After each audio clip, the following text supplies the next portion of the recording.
Part 1. When Lazarus left the grave, where for 3 days and 3 nights he had been under the enigmatical sway of death, and returned alive to his dwelling, for a long time no one noticed in him those sinister oddities which, as time went on, made his very name a terror.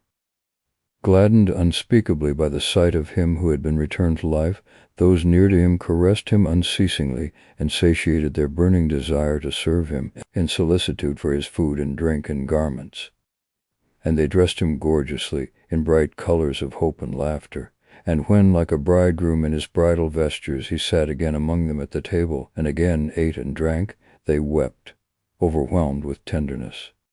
And they summoned the neighbors to look at him who had risen miraculously from the dead. These came and shared the serene joy of the hosts. Strangers from far-off towns and hamlets came and adored the miracle in tempestuous words. Like to a beehive was the house of Mary and Martha. Whatever was found new in Lazarus's face and gestures was thought to be some trace of a grave illness and of the shocks recently experienced. Evidently the destruction wrought by death on the corpse was only arrested by the miraculous power. Its effects were still apparent. And what death had succeeded in doing with Lazarus's face and body was like an artist's unfinished sketch seen under thin glass. On Lazarus's temples, under his eyes, and in the hollows of his cheeks lay a deep and cadaverous blueness. Cadaverously blue also were his long fingers, and around his fingernails grown long in the grave, the blue had become purple and dark. On his lips the skin, swollen in the grave, had burst in places, and thin reddish cracks were formed, shining as though covered with transparent mica. And he had grown stout. His body, puffed up in the grave, retained its monstrous size and showed those frightful swellings in which one sensed the presence of the rank liquid of decomposition. But the heavy corpse-like odor which penetrated Lazarus's grave clothes, and it seemed his very body, soon entirely disappeared. The blue spots on his face and hands grew paler, and the reddish cracks closed up, although they never disappeared altogether. That is how Lazarus looked when he appeared before people in his second life, but his face looked natural to those who had seen him in the coffin. In addition to the changes in his appearance, Lazarus's temper seemed to have undergone a transformation, but this circumstance startled no one and attracted no attention. Before his death, Lazarus had always been cheerful and carefree, fond of laughter and a merry joke. It was because of this brightness and cheerfulness, with not a touch of malice and darkness, that the master had grown so fond of him. But now Lazarus had grown grave and taciturn. He never jested himself, nor responded with laughter to other people's jokes, and the words which he uttered very infrequently were the plainest, most ordinary and necessary words, as deprived of depth and significance as those sounds with which animals express pain and pleasure, thirst and hunger. They were the words that one can say all one's life, and yet they give no indication of what pains and gladdens the depths of the soul. Thus, with the face of a corpse which for 3 days had been under the heavy sway of death, dark and taciturn, already appallingly transformed, but still unrecognized by anyone in his new self, he was sitting at the feasting table among friends and relatives, and his gorgeous nuptial garments glittered with yellow gold and bloody scarlet. Broad waves of jubilation, now soft, now tempestuously sonorous, surged around him. Warm glances of love were reaching out for his face, still cold with the coldness of the grave, and a friend's warm palm caressed his blue, heavy hand, and music played the tympanum and the pipe, the cithara and the harp. It was as though bees hummed, grasshoppers chirped, and birds warbled over the happy house of Mary and Martha. Part 2. One of the guests incautiously lifted the veil. By a thoughtless word he broke the serene charm and uncovered the truth in all its naked ugliness. Ere the thought formed itself in his mind, his lips uttered with a smile, "Why dost thou not tell us what happened yonder?" And all grew silent, startled by the question. It was as if it occurred to them only now that for 3 days Lazarus had been dead, and they looked at him, anxiously awaiting his answer. But Lazarus kept silence. "Thou dost not wish to tell us?" wondered the man. "Is it so terrible yonder?" And again his thought came after his words. Had it been otherwise, he would not have asked this question, which at that very moment oppressed his heart with its insufferable horror. Uneasiness seized all present, and with a feeling of heavy weariness they awaited Lazarus's words. But he was silent, sternly and coldly, and his eyes were lowered. And as if for the first time they noticed the frightful blueness of his face and his repulsive obesity. On the table, as though forgotten by Lazarus, rested his bluish-purple wrist, and to this all eyes turned, as if it were from it that the awaited answer was to come. The musicians were still playing, but now the silence reached them too, and even as water extinguishes scattered embers, so were their merry tunes extinguished in the silence. The pipe grew silent, the voices of the sonorous tympanum and the murmuring harp died away, and as if the strings had burst, the cithara answered with a tremulous, broken note. Silence. "Thou dost not wish to say," repeated the guest, unable to check his chattering tongue. But the stillness remained unbroken, and the bluish-purple hand rested motionless. And then he stirred slightly, and everyone felt relieved. He lifted up his eyes, and lo, straightway embracing everything in one heavy glance, fraught with weariness and horror, he looked at them, Lazarus who had arisen from the dead. It was the third day since Lazarus had left the grave. Ever since then many had experienced the pernicious power of his eye, but neither those who were crushed by it forever, nor those who found the strength to resist in it the primordial sources of life, which is as mysterious as death. Never could they explain the horror which lay motionless in the depth of his black pupils. Lazarus looked calmly and simply, with no desire to conceal anything, but also with no intention to say anything. He looked coldly, as he who is infinitely indifferent to those alive. Many carefree people came close to him without noticing him, and only later did they learn with astonishment and fear who that calm, stout man was that walked slowly by, almost touching them with his gorgeous and dazzling garments. The sun did not cease shining when he was looking, nor did the fountain hush its murmur, and the sky overhead remained cloudless and blue. The man, under the spell of his enigmatical look, heard no more the fountain, saw not the sky overhead. Sometimes he wept bitterly, sometimes he tore his hair, and in frenzy called for help. But more often it came to pass that apathetically and quietly he began to die, and so he languished many years before everybody's very eyes, wasted away, colorless, flabby, dull, like a tree, silently drying up in a stony soil. And of those who gazed at him, the ones who wept madly sometimes felt again the stir of life, the others never. "So thou dost not wish to tell us what thou hast seen yonder," repeated the man, but now his voice was impassive and dull, and deadly gray weariness showed in Lazarus's eyes. And deadly gray weariness covered like dust all the faces, and with dull amazement the guests stared at each other, and did not understand wherefore they had gathered here and sat at the rich table. The talk ceased. They thought it was time to go home, but could not overcome the flaccid, lazy weariness which glued their muscles, and they kept on sitting there, yet apart and torn away from each other, like pale fires scattered over a dark field. But the musicians were paid to play, and again they took their instruments, and again tunes full of studied mirth and studied sorrow began to flow and to rise. They unfolded the customary melody, but the guests hearkened in dull amazement. Already they knew not wherefore is it necessary, and why is it well, that people should pluck strings, inflate their cheeks, blow in thin pipes, and produce a bizarre, many-voiced noise. "What bad music," said someone. The musicians took offense and left. Following them, the guests left one after another, for night was already come. And when placid darkness encircled them, and they began to breathe with more ease, suddenly Lazarus's image loomed up before each one in formidable radiance, the blue face of a corpse, grave clothes gorgeous and resplendent, a cold look, in the depths of which lay motionless an unknown horror. As though petrified, they were standing far apart, and darkness enveloped them.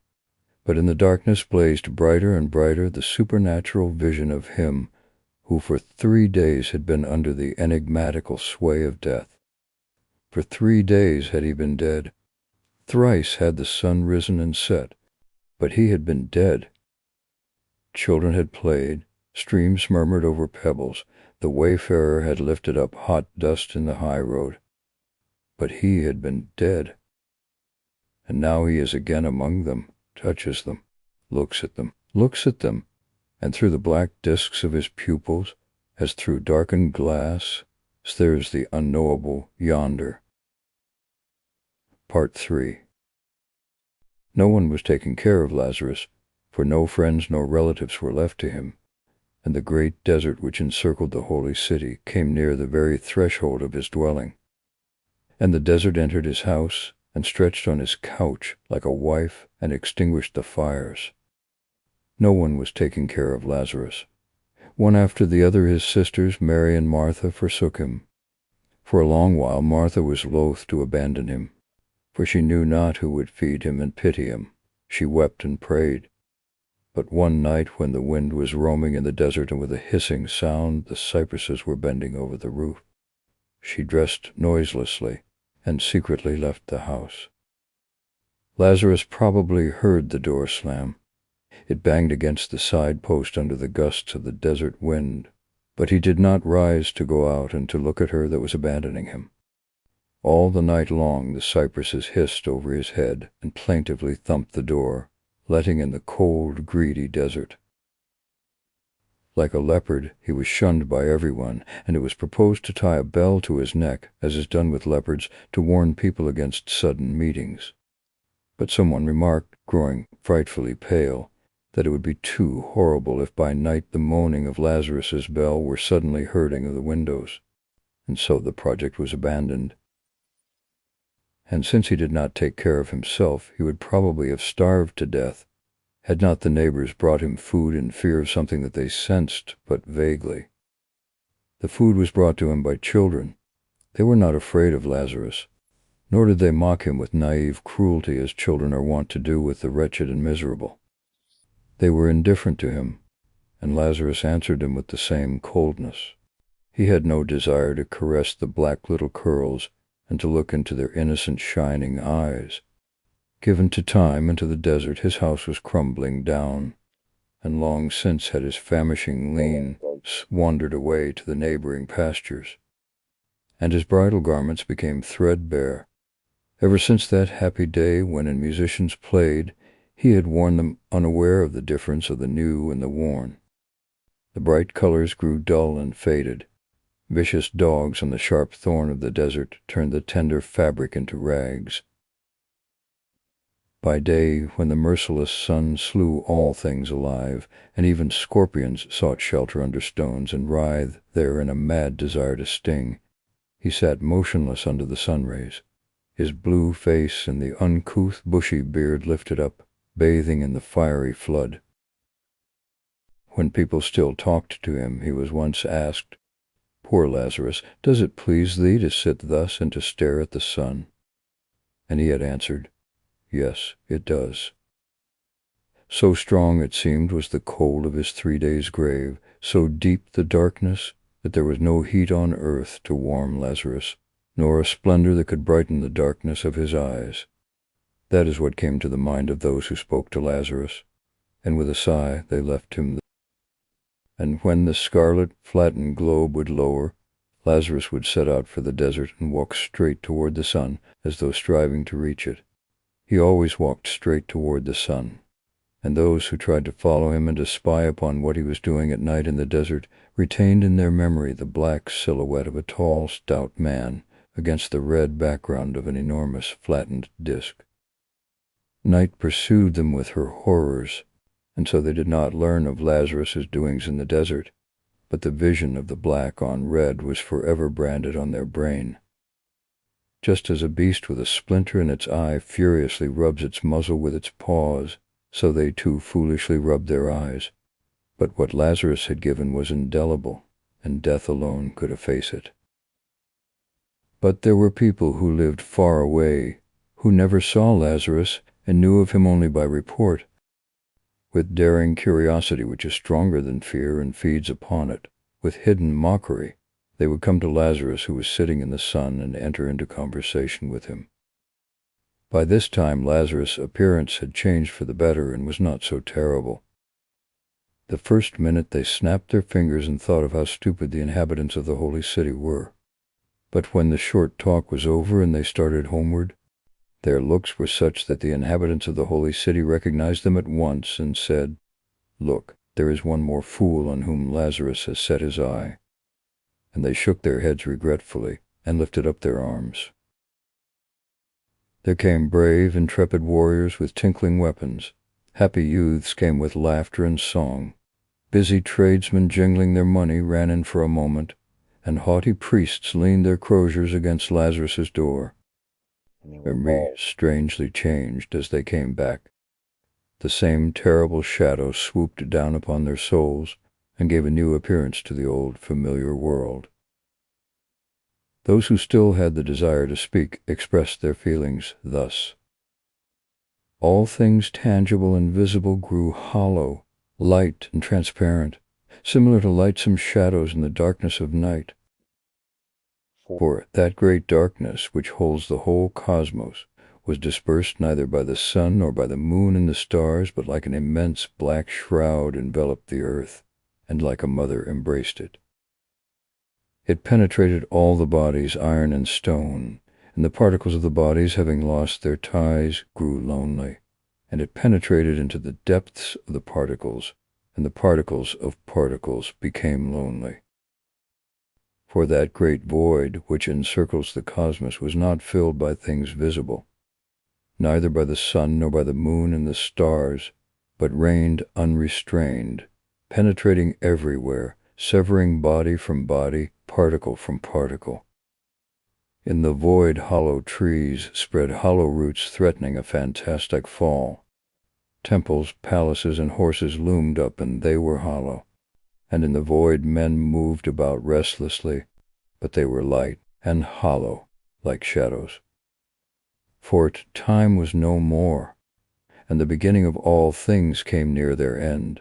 The building was still being built, and builders were still hammering away, and its ruins were already seen, and the void in its place.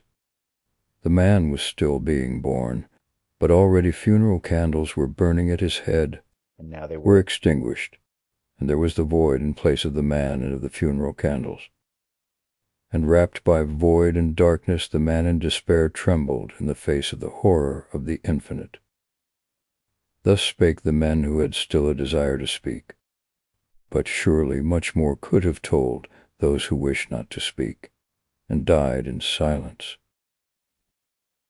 Part 4. At that time there lived in Rome a renowned sculptor. In clay, marble, and bronze he wrought bodies of gods and men, and such was their beauty that people called them immortal. But he himself was discontented, and asserted that there was something even more beautiful that he could not embody either in marble or in bronze. "I have not yet gathered the glimmers of the moon, nor have I my fill of sunshine," he was wont to say, "and there is no soul in my marble, no life in my beautiful bronze." And when on moonlight nights he slowly walked along the road, crossing the black shadows of cypresses, his white tunic glittering in the moonshine, those who met him would laugh in a friendly way and say, "Art thou going to gather moonshine, Aurelius? Why then didst thou not fetch baskets?" And he would answer, laughing and pointing to his eyes, "Here are the baskets wherein I gather the sheen of the moon and the glimmer of the sun." And so it was. The moon glimmered in his eyes and the sun sparkled therein, but he could not translate them into marble, and therein lay the serene tragedy of his life. He was descended from an ancient patrician race, had a good wife and children, and suffered from no want. When the obscure rumor about Lazarus reached him, he consulted his wife and friends, and undertook the far journey to Judea to see him who had miraculously risen from the dead. He was somewhat weary in those days, and he hoped that the road would sharpen his blunted senses. What was said of Lazarus did not frighten him. He had pondered much over death, did not like it, but he disliked also those who confused it with life. In this life, life in beauty, beyond death the enigmatical, thought he, and there is no better thing for a man to do than to delight in life in the beauty of all things living. He had even a vainglorious desire to convince Lazarus of the truth of his own view and restore his soul to life, as his body had been restored. This seemed so much easier because the rumors, shy and strange, did not render the whole truth about Lazarus, and but vaguely warned against something frightful. Lazarus had just risen from the stone in order to follow the sun which was setting in the desert, when a rich Romang attended by an armed slave approached him, addressed him in a sonorous tone of voice, "Lazarus!" And Lazarus beheld a superb face, lit with glory and arrayed in fine clothes, and precious stones sparkling in the sun. The red light lent to the Romang's face and head the appearance of gleaming bronze. That also Lazarus noticed. He resumed obediently his place and lowered his weary eyes. "Yes, thou art ugly, my poor Lazarus," quietly said the Romang, playing with his golden chain. "Thou art even horrible, my poor friend. And death was not lazy that day when thou didst fall so heedlessly into his hands. But thou art stout, and as the great Caesar used to say, fat people are not ill-tempered. To tell the truth, I don't understand why men fear thee. Permit me to spend the night in thy house. The hour is late, and I have no shelter." Never had anyone asked to Lazarus's hospitality. "I have no bed," said he. "I am somewhat of a soldier, and I can sleep sitting," the Roman answered. "We shall build a fire." "I have no fire." "Then we shall have our talk in the darkness like two friends. I think thou wilt find a bottle of wine." "I have no wine." The Roman laughed. "Now I see why thou art so solemn, dislikest thy second life. Now wine! Why, then we shall do without it. There are words that make the head go round better than the Falernian." By a sign he dismissed the slave, and they remained all alone. And again the sculptor started speaking, but it was as if, together with the setting sun, life had left his words, and they grew pale and hollow, as if they staggered on unsteady feet, as if they slipped and fell down, drunk with the heavy lees of weariness and despair, and black chasms grew up between the words, like far-off hints of the great void and the great darkness. "Now I am thy guest, and thou wilt not be unkind to me, Lazarus," said he. "Hospitality is the duty even of those who for 3 days were dead. 3 days, I was told, thou didst rest in the grave. There it must be cold. That is whence comes thy ill habit of going without fire and wine. As to me, I like fire. It grows dark here so rapidly.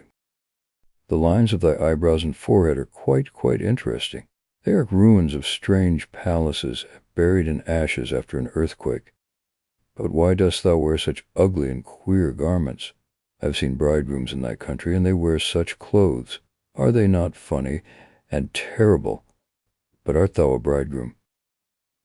The sun had already disappeared. A monstrous black shadow came running from the east. It was as if gigantic bare feet began ringing in the sand, and the wind set the cold wave along the backbone. "In the darkness thou seemest still larger, Lazarus, as if thou hast grown stouter in these moments. Dost thou feed on darkness, Lazarus? I would fain have a little fire, at least a little fire, a little. I feel somewhat chilly, your nights are so barbarously cold. Were it not so dark, I should say that thou wert looking at me, Lazarus. Yes, it seems to me that looking. Why, thou art looking at me, I feel it. But there thou art smiling." Night came and filled the air with heavy blackness. "How well it will be when the sun will rise tomorrow on you.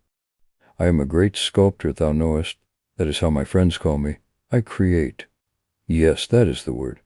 But I need daylight. I give life to the cold marble. I melt sonorous bronze in fire, in bright, hot fire.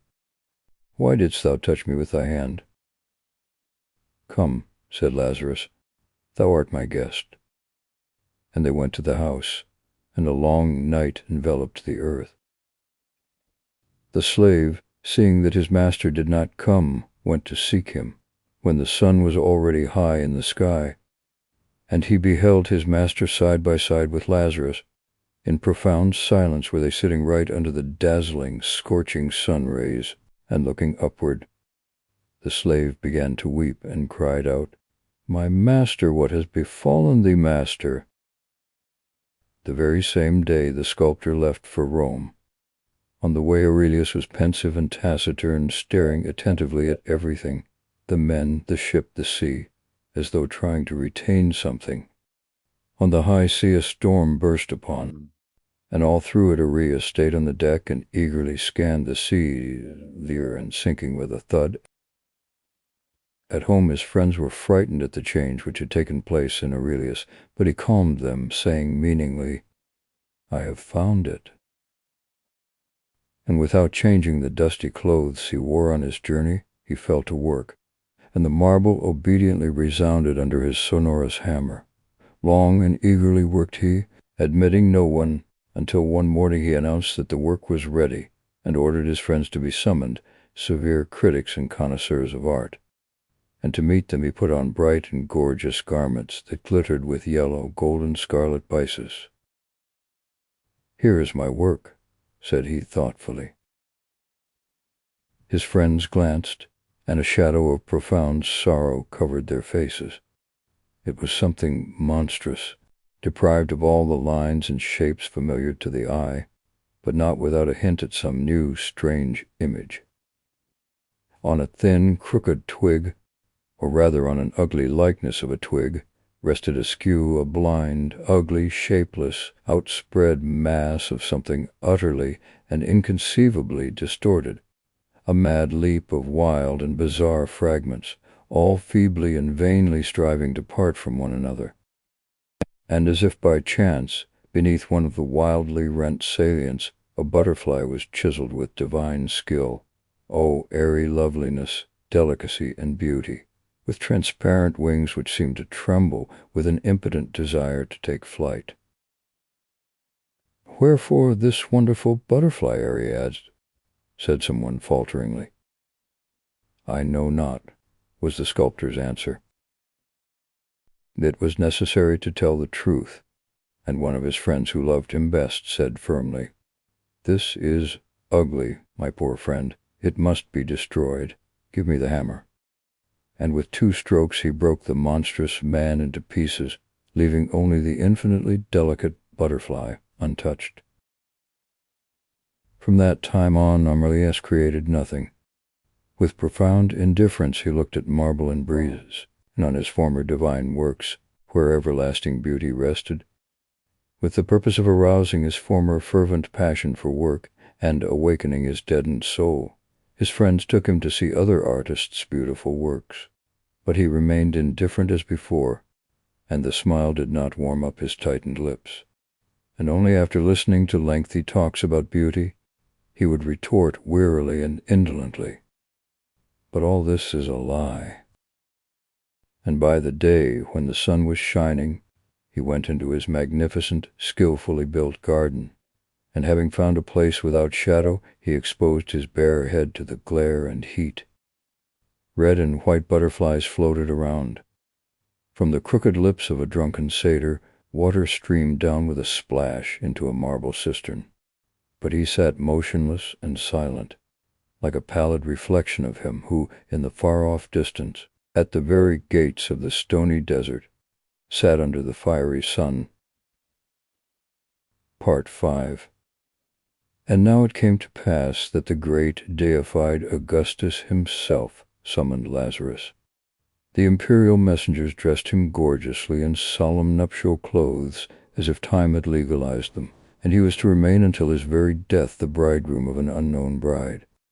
It was as though an old rotting coffin had been gilt and furnished with new gay tassels, and men, all in trim and bright attire, rode after him, as if in bridal procession indeed, and those foremost trumpeted loudly, bidding people to clear the way for the emperor's messengers.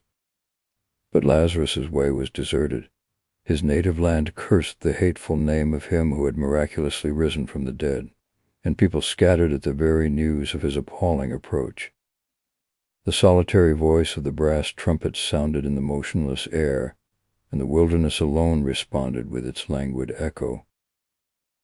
Then Lazarus went by sea, and his was the most magnificently arrayed and the most mournful ship that ever mirrored itself in the azure waves of the Mediterranean Sea. Many were the travelers aboard, but like a tomb was the ship, all silence and stillness, and the despairing water sobbed at the steep, proudly curved prow. All alone sat Lazarus, exposing his head to the blaze of the sun, silently listening to the murmur and splash of the wavelets, and afar seamen and messengers were sitting, a vague group of weary shadows. Had the thunder burst and the wind attacked the red sails, the ships would probably have perished, for none of those aboard had either the will or the strength to struggle for life. With a supreme effort, some mariners would reach the board and eagerly scan the blue, transparent sea, hoping to see a naiad's pink shoulder flash in the hollow of an azure wave, or a drunken gay centaur dashed along and in frenzy splashed the wave with his hoof. But the sea was like a wilderness, and the deep was dumb and deserted. With utter indifference did Lazarus set his feet on the street of the eternal city, as though all her wealth, all the magnificence of her palaces built by giants, all the resplendence, beauty, and music of her refined life were but the echo of the wind in the wilderness, the reflection of the desert quicksand. Chariots were dashing, and along the streets were moving crowds of strong, fair, proud builders of the eternal city and haughty participants in her life. A song sounded, fountains and women laughed a pearly laughter, drunken philosophers harangued, and the sober listened to them with a smile. Hoofs struck the stone pavements, and surrounded by cheerful noise, a stout, heavy man was moving, a cold spot of silence and despair, and on his way he sowed disgust, anger, and vague, gnawing weariness. Who dares to be sad in Rome? Wondered indignantly the citizens, and frowned. In 2 days the entire city already knew all about him who had miraculously risen from the dead, and shunned him shyly. But some daring people there were who wanted to test their strength, and Lazarus obeyed their imprudent summons. Kept busy by state affairs, the emperor constantly delayed the reception, and 7 days did he who had risen from the dead go about visiting others. And Lazarus came to a cheerful Epicurean, and the host met him with laughter on his lips. "Drink, Lazarus, drink," shouted he. "Would not Augustus laugh to see thee drunk?" And half-naked drunken women laughed, and rose petals fell on Lazarus's blue hands. But then the Epicurean looked into Lazarus's eyes, and his gaiety ended forever. Drunkard remained he for the rest of his life. Never did he drink, yet forever was he drunk. But instead of the gay reverie which wine brings with it, frightful dreams began to haunt him, the sole food of his stricken spirit. Day and night he lived in the poisonous vapors of his nightmares, and death itself was not more frightful than her raving, monstrous forerunners. And Lazarus came to a youth and his beloved, who loved each other and were most beautiful in their passions. Proudly and strongly embracing his love, the youth said with serene regret, "Look at us, Lazarus, and share our joy. Is there anything stronger than love?" And Lazarus looked, and for the rest of their life they kept on loving each other, but their passion grew gloomy and joyless, like those funeral cypresses whose roots feed on the decay of the graves, and whose black summits in a still evening hour seek in vain to reach the sky. Thrown by the unknown forces of life into each other's embraces, they mingled tears with kisses, voluptuous pleasures with pain, and they felt themselves doubly slaves, obedient slaves to life and patient servants of the silent night. Ever united, ever severed, they blazed like sparks, and like sparks lost themselves in the boundless dark. And Lazarus came to a haughty sage, and the sage said to him, "I know all the horrors thou canst reveal to me. Is there anything thou canst frighten me with?"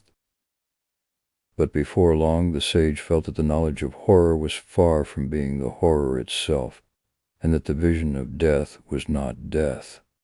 and he felt that wisdom and folly are equal before the face of infinity, for infinity knows them not. And it vanished, the dividing line between knowledge and ignorance, truth and falsehood, top and bottom, and the shapeless thought hung suspended in the void. Then the sage clutched his gray head and cried out frantically, "Cannot think, cannot think." Thus, under the indifferent glance for him who miraculously had risen from the dead, perished everything that asserts life, its significance and joys.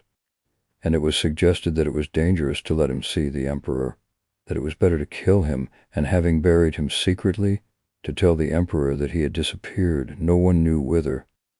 Already swords were being whetted, and youths devoted to the public welfare prepared for the murder, when Augustus ordered Lazarus to be brought before him next morning, thus destroying their cruel plans.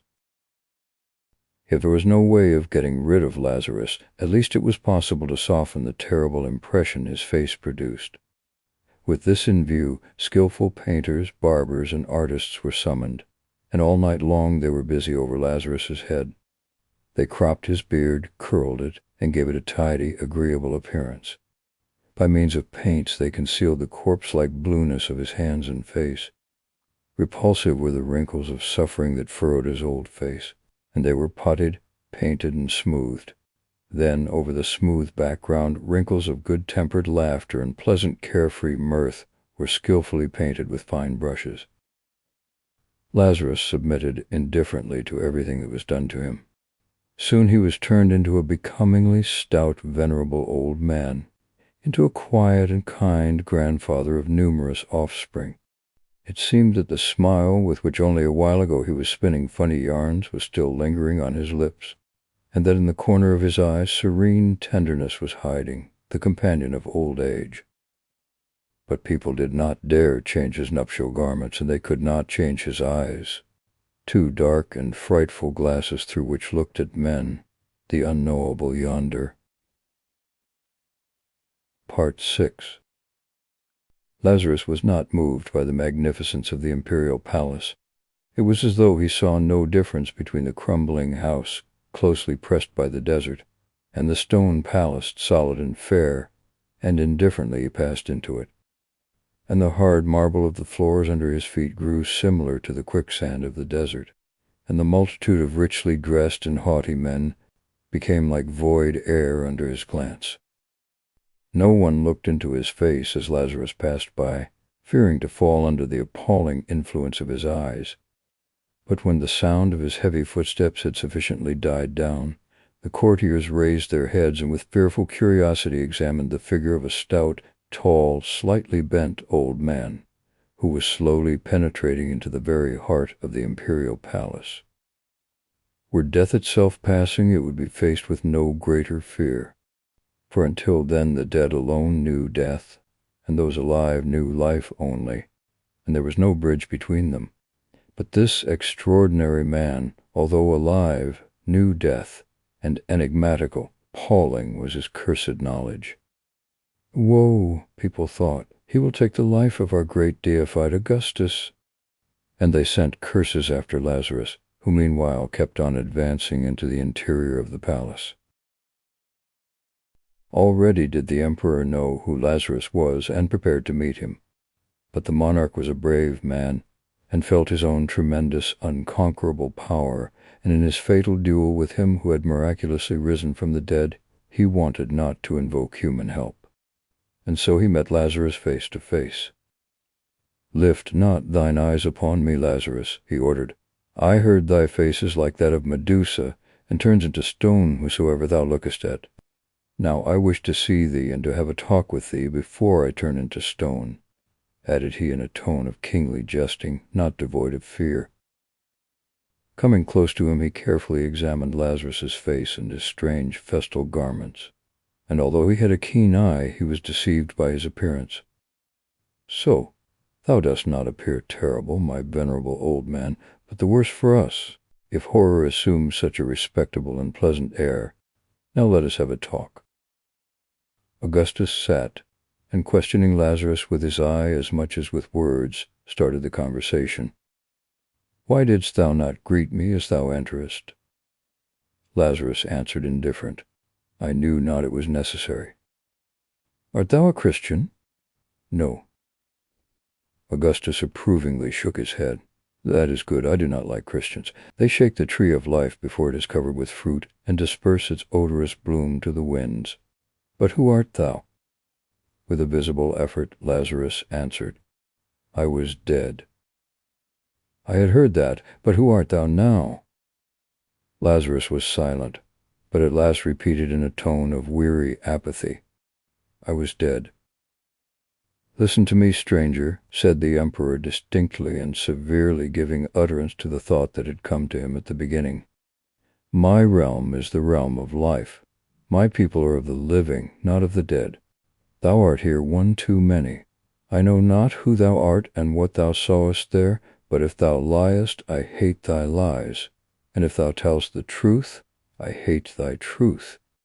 In my bosom I feel the throb of life, I feel strength in my arm, and my proud thoughts like eagles pierce the space.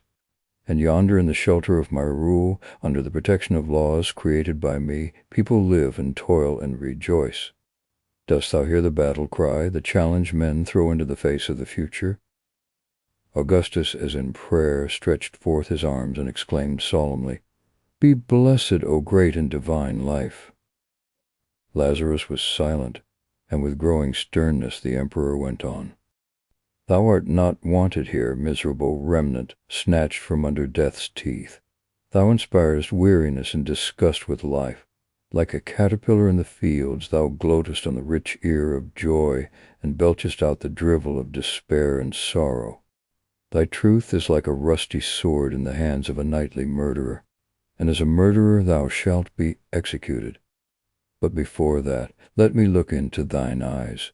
Perchance only cowards are afraid of them, but in the brave they awaken the thirst for strife and victory. Then thou shalt be rewarded, not executed. Now look at me, Lazarus. At first it appeared to the deified Augustus that a friend was looking at him. So soft, so tenderly fascinating was Lazarus's glance. It promised not horror, but sweet arrest, and the infinite seemed to him a tender mistress, a compassionate sister, a mother. But stronger and stronger grew its embraces, and already the mouth, greedy of hissing kisses, interfered with the monarch's breathing, and already to the surface of the soft tissues of the body came the iron of the bones, and tightened its merciless circle, and unknown fangs, blunt and cold, touched his heart and sank into it with slow indolence. Pains, said the deified Augustus, growing pale. But look at me, Lazarus, look. It was as though some heavy gates, ever closed, were slowly moving apart, and through the glowing interstice the appalling horror of the infinite poured in slowly and steadily. Like two shadows there entered the shoreless void and the unfathomable darkness. They extinguished the sun, ravaged the earth from under the feet, and the roof from over the head. No more did the frozen heart ache. Look, look, Lazarus, ordered Augustus, tottering. Time stood still, and the beginning of each thing grew frightfully near to its end. Augustus's throne, just erected, crumbled down, and the void was already in the place of the throne of Augustus. Noiselessly did Rome crumble down, and a new city stood on its site, and it too was swallowed by the void. Like fantastic giants, cities, states, and countries fell down and vanished in the void darkness. And with uttermost indifference did the insatiable black womb of the infinite swallow them. Halt, ordered the emperor. In his voice sounded already a note of indifference. His hands dropped in languor, and in the vain struggle with the onrushing darkness his fiery eyes now blazed up, and now went out. My life thou hast taken from me, Lazarus, said he in a spiritless, feeble voice. And these words of hopelessness saved him. He remembered his people, whose shield he was destined to be, and keen solitary pain pierced his deadened heart. There, to death, he thought wearily, serene shadows in the darkness of the infinite, thought he, and horror grew upon him. Frail vessels with living, seething blood, with a heart that knows sorrow and also great joy, said he in his heart, and tenderness pervaded it. Thus, wandering and oscillating between the poles of life and death, he slowly came back to life, to find in its suffering and in its joys a shield against the darkness of the void and the horror of the infinite. "No, thou hast not murdered me, Lazarus," said he firmly, "but I will take thy life. Be gone." That evening the deified Augustus partook of his meats and drinks with particular joy. Now and then his lifted hand remained suspended in the air, and a dull glimmer replaced the bright sheen of his fiery eye. It was the cold wave of horror that surged at his feet. Defeated but not undone, ever awaiting its hour, that horror stood at the emperor's bedside, like a black shadow all through his life. It swayed his nights, but yielded the days to the sorrows and joys of life. The following day the hangman with a hot iron burned out Lazarus's eyes. Then he was sent home. The deified Augustus dared not kill him. Lazarus returned to the desert, and the wilderness met him with hissing gusts of wind and the heat of the blazing sun. Again he was sitting on a stone, his rough, bushy beard lifted up, and the two black holes in place of his eyes looked at the sky with an expression of dull terror. Afar off the holy city stirred noisily and restlessly, but around him everything was deserted and dumb. No one approached the place where lived he who had miraculously risen from the dead, and long since his neighbors had forsaken their houses. Driven by the hot iron into the depth of his skull, his cursed knowledge hid there in an ambush. As though leaping out from an ambush, it plunged its 1,000 invisible eyes into the man, and no one dared look at Lazarus. And in the evening, when the sun, reddening and growing wider, would come nearer and nearer the western horizon, the blind Lazarus would slowly follow it. He would stumble against stones and fall, stout and weak as he was, would rise heavily to his feet and walk on again. And on the red screen of the sunset his black body and outspread hands would form a monstrous likeness of a cross. And it came to pass that once he went out and did not come back. Thus seemingly ended the second life of him who for 3 days had been under the enigmatical sway of death and rose miraculously from the dead.